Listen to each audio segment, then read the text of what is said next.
Hello viewers. Today we'll be studying Lenin's ideas on monopoly capitalism.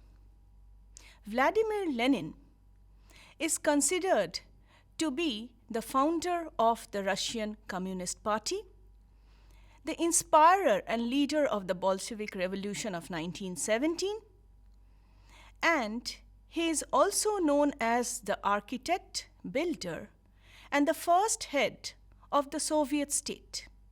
He was also the founder of Comintern or Communist International and the source of Leninism, and his successors have conjoined the ideas of Marx and Lenin to form the discourse of Marxism-Leninism. Now, Lenin, though was influenced by Marxian ideas, but considerably differed from Marx by placing politics over economics when he argued that Russia had gone through the capitalist stage of history and was ready for the second socialist revolution. Lenin had written a number of important articles, pamphlets, books. Some of his selected works are What is to be Done, composed during 1901-1902, One Step Forward, Two Steps Back, The Crisis in Our Party, The Military Program of the Proletarian Revolution, Imperialism, the Highest Stage of Capitalism, The State and Revolution. Now let us try to understand why do we need to study Lenin's ideas and specifically his ideas on monopoly capitalism. Now, if the Bolshevik Revolution is, to some people, the most significant political event of the 20th century, then Lenin must, for good or evil, be regarded as the country's most significant political leader. Not only in the scholarly circles of the former Soviet Union, but even among non-Marxian, non-communist scholars, he has been regarded as both the greatest revolutionary leader, the greatest communist leader, as well as the greatest revolutionary thinker since Karl Marx. Now let us try to understand the basic differences between Marx and Lenin and the background to the formation of his ideas on monopoly capitalism. Whereas Marx and Lenin used Europe as the chief empirical referent, Lenin's approach was based on an observation of the Russian society in the late 19th century, which he embedded in the evolution of capitalism as the world economic system. Lenin followed conventional 19th century Marxist reasoning that socialism could only arise out of the modern bourgeois capitalist society. Capitalist contradictions could only be resolved, he contended, by a movement to socialism. By extending Marxian method and linking it very explicitly to Russian problems, Marxism as it developed in Russia became differentiated from the Marxism of Western Europe. Now, he developed an understanding of capitalism as applied to Russia in three substantive ways. First, based on Marxian laws of historical materialism, the idea of uneven development of capitalism. Secondly, he developed a theory of leadership and mobilization embodied in a political party promoting revolution. In this context, you need to know that Lenin considered the Communist Party as the vanguard of the proletariat. Thirdly, a theory of imperialism which described the stage of monopoly capitalism in the early 20th century. Now, let us try to understand his ideas about imperialism, which he considers to be monopoly capitalism. Lenin developed a perspective on international political economy that took Marx's class struggle based on the mode of production, and he used it to explain capitalism's international effects as transmitted through the production and finance structures of the rich industrial countries to the poorer developing regions of the world. Lenin has summarized his views on monopoly capitalism in his work, Imperialism, the Highest Stage of Capitalism.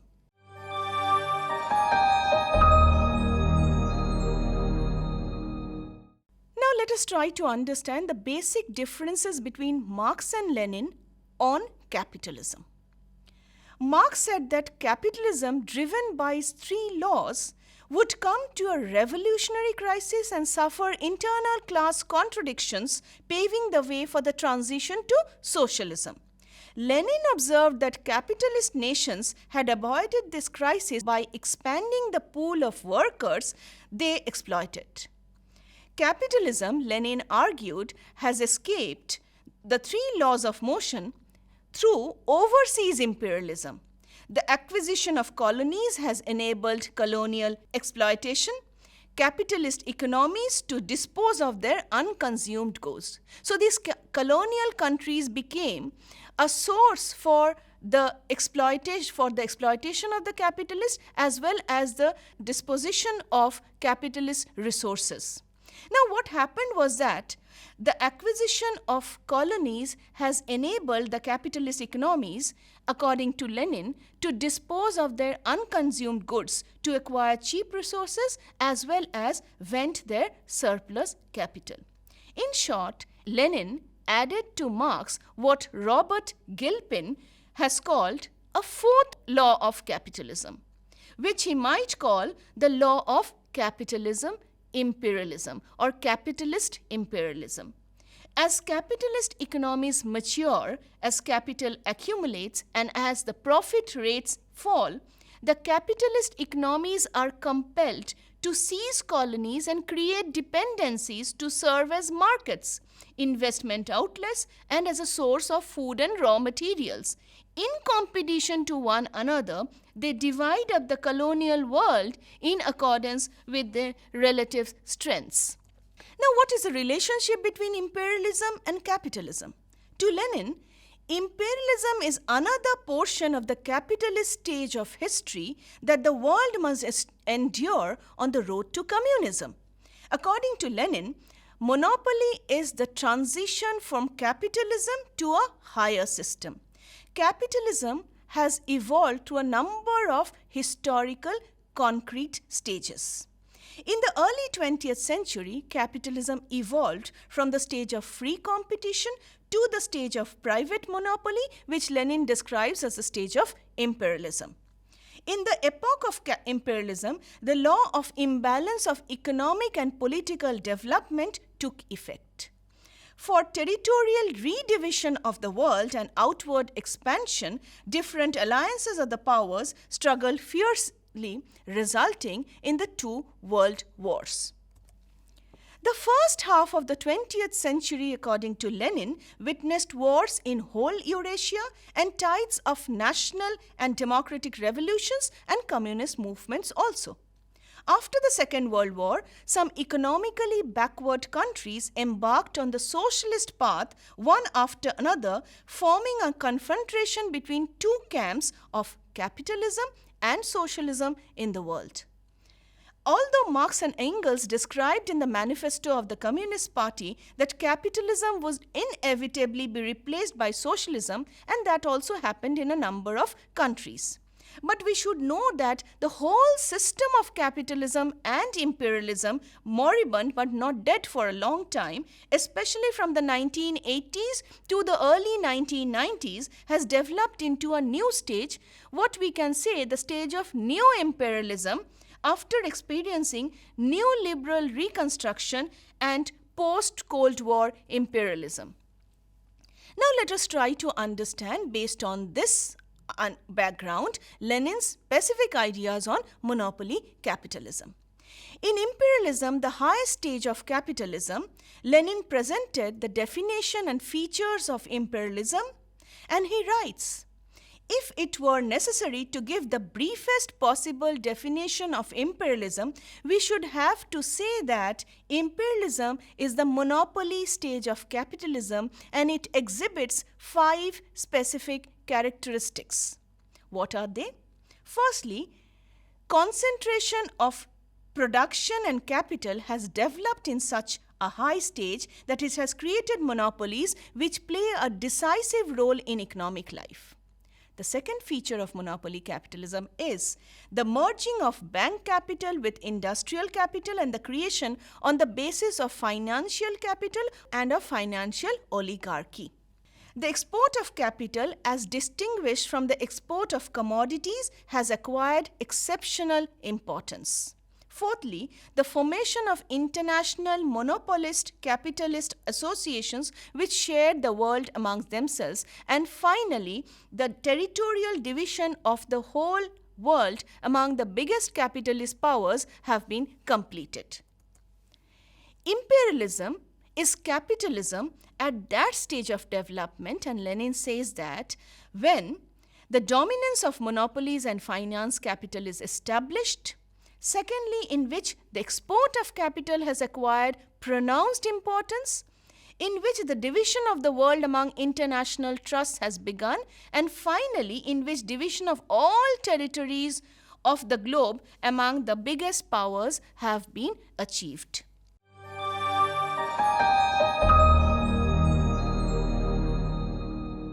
Lenin further elaborated his monopoly capital theory. And he says that there are threefold character of imperialism specifically. Imperialism is monopoly capitalism. Imperialism is also parasitic or decadent capitalism. And imperialism is also moribund capitalism.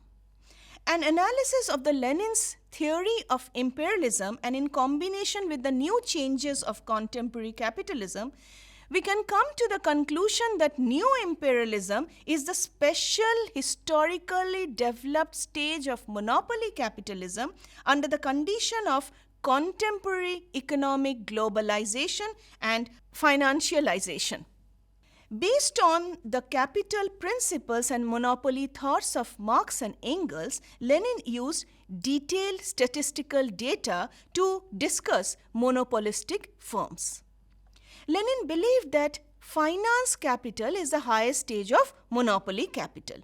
He profoundly revealed the economic characteristics of capitalism and substance. The theory of imperialism was finally formed.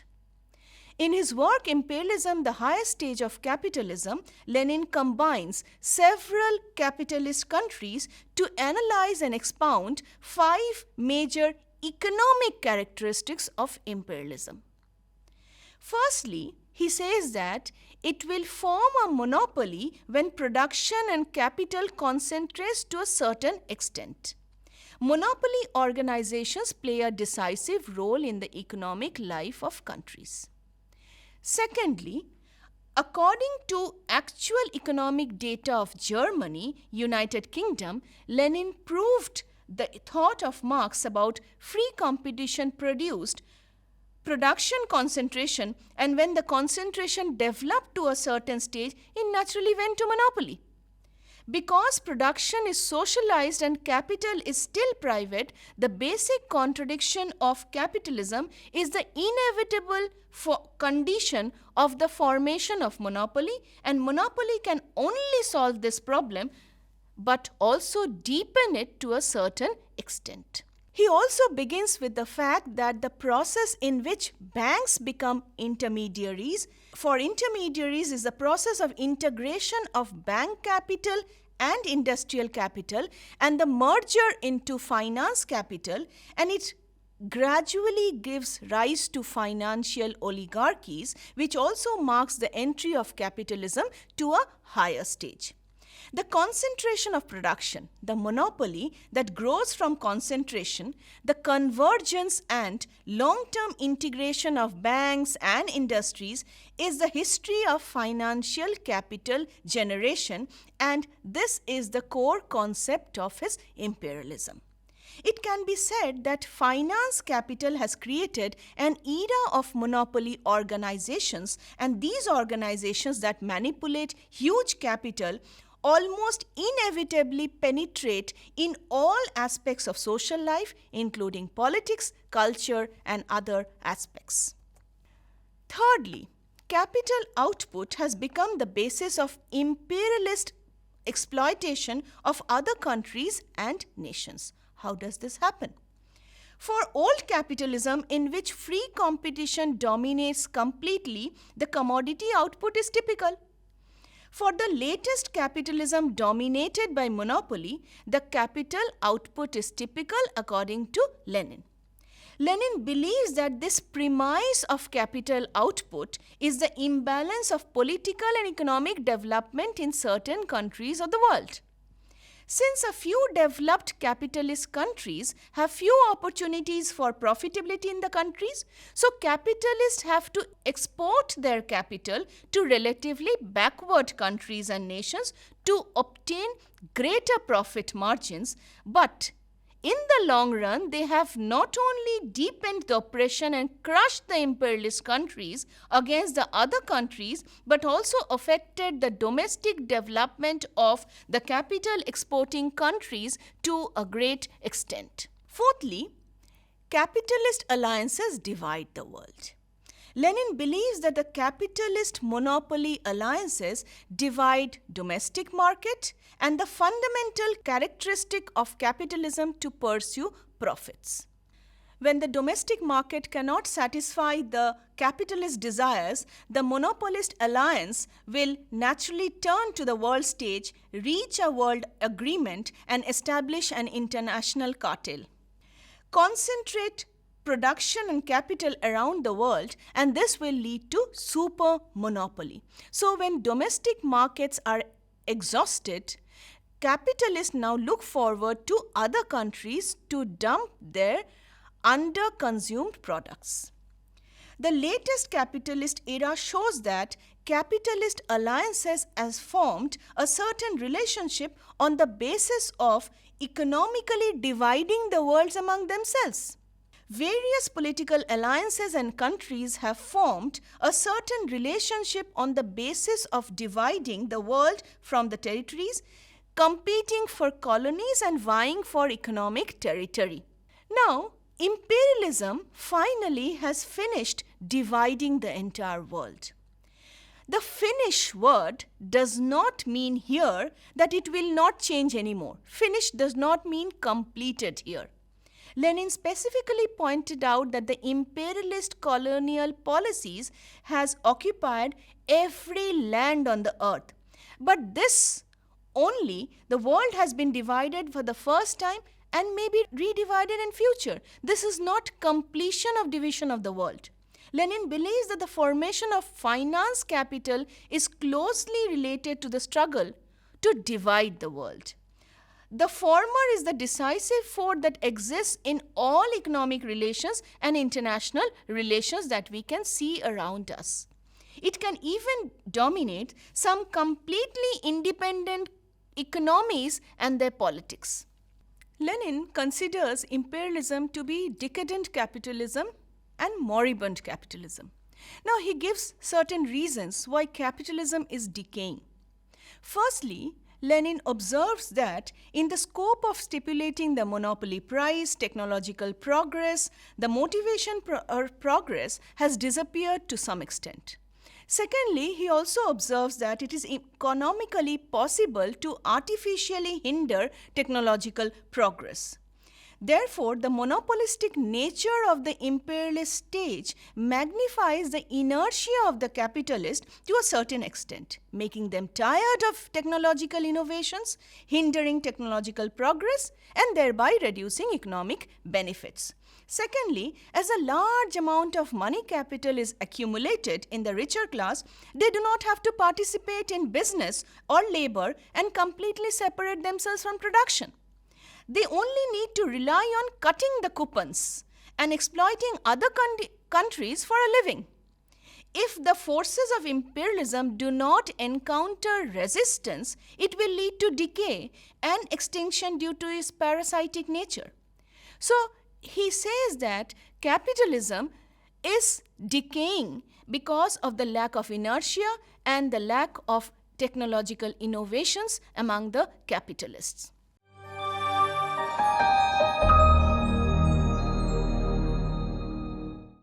Let us now start with the relationship between capitalism and imperialism.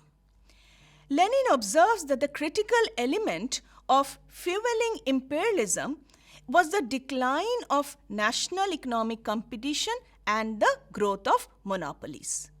Based on Marx's laws of concentration, what emerged was an aggregation of market power in the hands of few cartels, syndicates, and trusts, and merging with them the capital of a dozen or so banks, manipulating thousands of millions. Lenin went on to argue that, and here I quote Lenin, "Monopoly is exactly the opposite of free competition. But we have seen the latter being transformed into monopoly before our very eyes, creating large-scale industry and eliminating small industry, replacing large-scale industry by still larger-scale industry, finally leading to such a concentration of production and capital that monopoly has been and is the result." The key for Lenin was that because monopolies concentrate capital, they could not find sufficient investment opportunities in industrial regions of the world. They therefore found it necessary to export capital around the globe to earn sufficient profits. Lenin argued that imperialist expansion allowed capitalism to postpone its inevitable crisis and metamorphosize into socialism. It also created serious problems for the world. Lenin viewed First World War as an imperialist world caused by tensions that arose from the simultaneous expansion of several European empires. As nations at the core of capitalism competed to exploit their exploitative sphere, their interests intersected and conflicted with one another, causing to the rise of the First World War. Lenin's role in the revolution of 1917, popularly called as the Bolshevik Revolution, was to help defeat liberal political forces that sought to keep Russia within the European capitalist system. Under Lenin's leadership, Russia essentially withdrew from Europe and its imperialist conflicts and resolved to move quickly and on its own towards a communist system free of class conflicts as well as imperialist wars. Lenin's imperialist theory of capitalism was very influential. Lenin sought to explain that how it was that capitalism shifted from internal to international exploitation and how the inequality among classes had as its parallel the law of uneven development among nations. For Lenin, profit-seeking capitalists could not be expected to use their surplus capital to improve the living standards of the proletariat. Therefore, capitalist societies would remain unevenly developed ones, wherein some classes prospering at the expense of very many others. The imperial phase of capitalism simply transferred this duality of wealth and poverty into the world stage, as capitalists seeking to maintain and even increase their capitalist system exported to what Lenin called the backward regions of the world. These poor peripheral countries were now integrated into the world economy as the new proletariat of the world. Let us now try to understand the basic thesis of Lenin on monopoly capitalism. According to Lenin, monopoly capitalism combines cartels, syndicates, trusts, which divide amongst themselves, first of all, the whole internal market of a country and impose their control more or less completely upon the industry of other countries.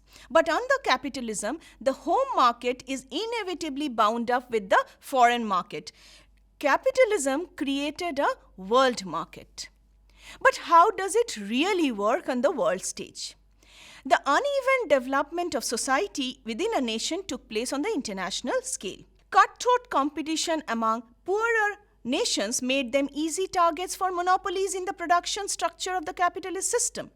The same forces were at work within the finance structure where the superabundance of finance capital controlled by monopolistic banks were used to exploit the less developed countries of the world. The bottom line of imperialism for Lenin was that the rich capitalist nations were able to delay their final crisis by keeping the poorer nations underdeveloped and deep in debt and dependent on them for manufactured goods, jobs, and financial resources. It is not surprising then that Lenin's theory of imperialism has been very, very influential, especially among intellectuals in the less developed economies, where his views have shaped policy and attitudes towards international trade and finance generally. How does monopoly capitalism lead to uneven development? While in theory, the relationship between capital-abundant nations and capital-scarce nations should be one of interdependence, since each needs the other for maximum growth. In practice, the result is dependence, exploitation, and uneven development. The same forces that drive the bourgeoisie to exploit the proletariat ultimately drive the capitalist core nations to exploit the underdeveloped countries. Lenin's geographical analysis of capitalism as imperial monopoly capitalism correctly drew attention to the inherent conflict between hegemonic capitalist states and dependent underdeveloped states. He saw the contradictions between the positive effect of economic development concurrent with economic exploitation of the dependent countries. Lenin's political focus on capitalism's weakest links and the successive seizure of power in 1917 shifted the national and socialist revolutions to the colonial world. Lenin showed immense courage and political leadership in carrying out a successful national revolution. This was definitely his greatest achievement.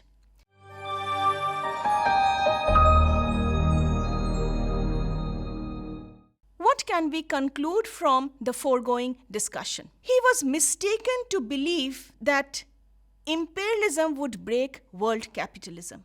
One important thing we should note that Lenin misjudged the national, political, and social relationship between classes in the developed capitalist countries.